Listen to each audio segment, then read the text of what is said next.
Character ఆయననే ఈరోజు మళ్ళీ నాకు ఓటు అయిన ఎంతవరకు నా పార్టీ నా టికెట్ తీసుకొని ఆయన బరిలోకి వస్తున్నారు.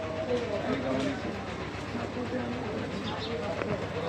ప్రజలందరూ కూడా నాకు కాల్స్ చేసి, అయ్యా నువ్వు డ్రాప్ కాకు, నీలాగా పనిచేసేటోళ్ళు మాకు దొరకరు, నీవు ఎటువంటి నిస్వార్థం లేకుండా నువ్వు మాకు పనిచేస్తున్నావు కాబట్టి నీవు మాకు ఉండాలి, అది యా పార్టీ అయితేం యా గుర్తు అయితేనేం మేము నీకు సపోర్ట్ ఉంటాం, నువ్వు మాత్రం విడ్రా కాకు అని చెప్పి. మా కాలనీ ఎక్కడి నుంచి స్టార్ట్ అవుతుంది అంటే విజయవందన టవర్స్ కాడ నుంచి ఎనుగొండ మర్చెట్టు హై స్కూల్ వరకు మా వార్డు ఉంటుంది. జెడ్పిహెచ్ఎస్ హై స్కూల్ వరకు మా వార్డు ఉంటుంది. వాళ్ళందరూ కూడా నువ్వు ఖచ్చితంగా విడ్రా కావద్దు, నువ్వు అయితే బాగుండదని చెప్పి వాళ్ళు చెప్పడం జరిగింది. దానివల్లనే నేను ఇండిపెండెంట్గా పోటీ చేస్తున్నా. ఇంకోటి, ఎక్కడి నుంచో వచ్చి నేను ఇంత ప్రజలకు ఇంత దగ్గరగా నేను పనులు చేసుకుంటా పోతుంటే ఎక్కడి నుంచో వచ్చి ఈరోజు టికెట్ ఆశిస్తే ఎంతవరకు కరెక్ట్? ఆ టికెట్ ఒక్కటే కాకుండా ఇతర పార్టీలకు వెళ్ళి వచ్చిన వాళ్ళు కూడా వాళ్లకు స్థానికత్వం లేదు, వాళ్లకు ఈ వార్డు పైన అవగాహన లేదు. అట్లాంటి వాళ్ళు టికెట్ తీసుకొని ఏం చేస్తారు? మళ్ళీ అంతా కొత్తగా ఉంటుంది వాళ్ళకి. నాకు ప్రతి ఇల్లు నా ఇల్లు లాగా, ప్రతి గల్లీ నా గల్లీ లాగా, ఇవన్నీ నాకు అనుభవం ఉన్నాయి ఈ వార్డులో. దాదాపు గతంలో కూడా ఈ మా పోల్ట్రీ ఫామ్లో చాలా బీదరికం ఉంటుంది, బీద వాళ్ళు ఉంటారు. వాళ్ళకు ఇల్లు ఎప్పుడో ఎస్సీ కార్పొరేషన్లో ఇచ్చిన ఇల్లు ఉన్నాయి, అవన్నీ బీటలు వారినాయి. మొన్న నేను ఇందిరమ్మ కమిటీలో కూడా మెంబర్ ఉన్నప్పుడు వాళ్ళకు దాదాపు 25 ఇండ్లు శాంక్షన్ చేయించిన. ఇక్కడ నుంచి మా వార్డులో 25 ఇండ్లు శాంక్షన్ చేయించిన. వాళ్ళందరూ కూడా న్యాయం వెంబడే ఉన్నారు. వాళ్ళు కూడా అన్నారు, అన్న నువ్వు ఎక్కడ పోకు, మాకు ఇంత హెల్ప్ చేసినావు. కాకపోతే దాంట్లో 20 ఇండ్లలో మాకు ఒక 8 ఇండ్లే కట్టుకున్నారు. ఇంకా ఈ ఎలక్షన్ కోడ్ వచ్చింది కాబట్టి వాళ్ళకు ఇంకోటి, వాళ్ళకి ఎలక్షన్ కోడ్ కాకముందుకు వాళ్ళు ఇల్లు ఉన్నందుకు వాళ్ళది L3లో పడింది, L2లోనో పడింది. కాబట్టి అది కొంచెం కరెక్షన్ చేయడానికి టైం పట్టింది. ఆ కరెక్షన్ అయిపోయింది కాబట్టి ప్రొసీడింగ్ ఇప్పిస్తాను కూడా చెప్పిన. వాళ్ళందరికీ హామీ ఇవ్వడం జరిగింది అప్పట్లో కూడా. కాకపోతే అదృష్టం బాగాలేక నా దురదృష్టము ఏందో కానీ నాకు టికెట్ ఇవ్వలే. ఇంకా అందరు కూడా ఇండిపెండెంట్గా ప్రోత్సహించారు కాబట్టి ఇండిపెండెంట్గా ఉంటున్నా.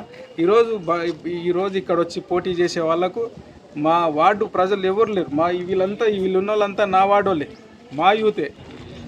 వాళ్ళు ఎంబడి అంతా అడ్డమిన కూలోళ్ళని తెచ్చుకొని తిప్పుకుంటున్నారు.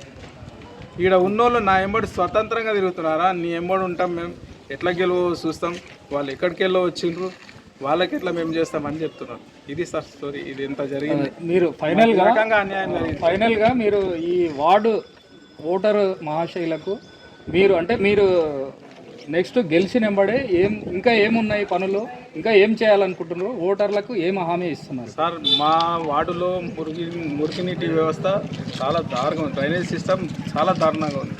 ఇప్పుడు 600 కోట్ల నిధులు ఏవైతే వచ్చాయంటున్నారో ఫస్ట్ మేము దాని మీద ప్రయారిటీ ఇస్తాము.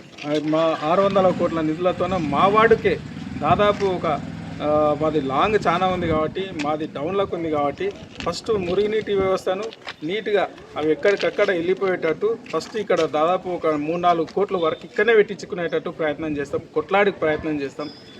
ఎందుకంటే ఈ వర్షాకాలము ఫస్ట్ గట్టిగా వర్షం వచ్చినప్పుడు ఇట్లకెళ్ళి ఏం పోనీక రాదు, ఇవన్నీ మునిగిపోతాయి, ఇదంతా మునిగిపోతాయి. ఇక్కడ ఉన్న ప్లేస్ కూడా నేషనల్ ఫంక్షన్ హాల్ పక్కకెళ్ళి ఆ కింద బృందావన్ కాలనీ వరకు మన సెయింట్ మేరీస్ కాలేజ్ వరకు కూడా రాకపోకలన్నీ బంద్ అవుతాయి. ఒక సాయంత్రం వరకు కూడా బంద్ అవుతాయి. ఉదయం వర్షం పడి రాత్రి వర్షం పడ్డదంటే సాయంత్రం వరకు కూడా బంద్ అవుతాయి.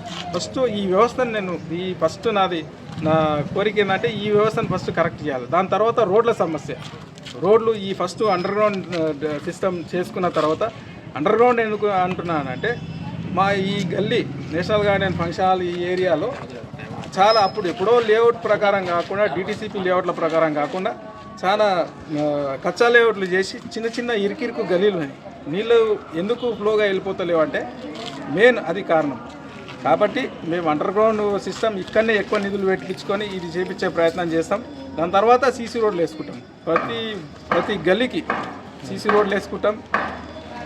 మా దాంట్లో చాలామంది పేదవాళ్ళు ఉన్నారు. వాళ్ళకు నిజంగా కూడా ఖాళీ స్థలం లేదు. ఎప్పుడో ఇందిరమ్మ ఇండ్లు అప్పుడు ఇచ్చినప్పుడు అక్కడ కొన్ని ఇచ్చిర్రు, ఆ గుట్టక ఇచ్చిర్రు, ఆ ఎనుగొండలు ఇచ్చిర్రు. కాకపోతే వాళ్ళందరూ కూడా ఈ ఇండ్ల కిరాయిలకు ఉంటున్నారు. అందరూ ఏదో పొట్ట తిప్పల కొరకు ఏదో ఒక పని చేసుకుంటున్నారు. వాళ్ళందరికీ కూడా పక్కా ఇల్లు ఇప్పించే ప్రయత్నం చేస్తాను, డబల్ బెడ్రూమ్ ఇప్పించే ప్రయత్నం చేస్తానని మీ మీ పత్రికాముఖంగా నేను తెలియజేస్తాను. అంటే మీకు ఇప్పుడు ఇండిపెండెంట్ ఎక్కడ ఏ గుర్తు కేటాయించింది మీ ఓటర్ మహాశైలకు మీరేమో కోరుకుంటున్నారు? మీకు ఇండిపెండెంట్ ఇచ్చారు ఆ గుర్తు ఏ గుర్తు? నా గుర్తు వచ్చేసి గ్యాస్ స్టవ్ గుర్తు, సీరియల్ నెంబర్ 4 ఉంటుంది. మా ప్రజలకు ఆ గుర్తు ఈజీగా వెళ్ళిపోతుంది అని చెప్పేసి నేను అనుకుంటున్నా. నేను ఖచ్చితంగా గ్యాస్ స్టవ్ గుర్తు. మహిళలు రోజు పొద్దున లేవగానే స్టవ్ మీద వంట చేస్తారు కాబట్టి మేము కూడా మాకు ఆ రకంగా ఆ గుర్తును అట్లా తీసుకుపోతామని ఈ రకంగా ప్రచారం చేసుకుంటున్నామని మీకు పత్రికాముఖంగా తెలియజేసుకుంటున్నాను.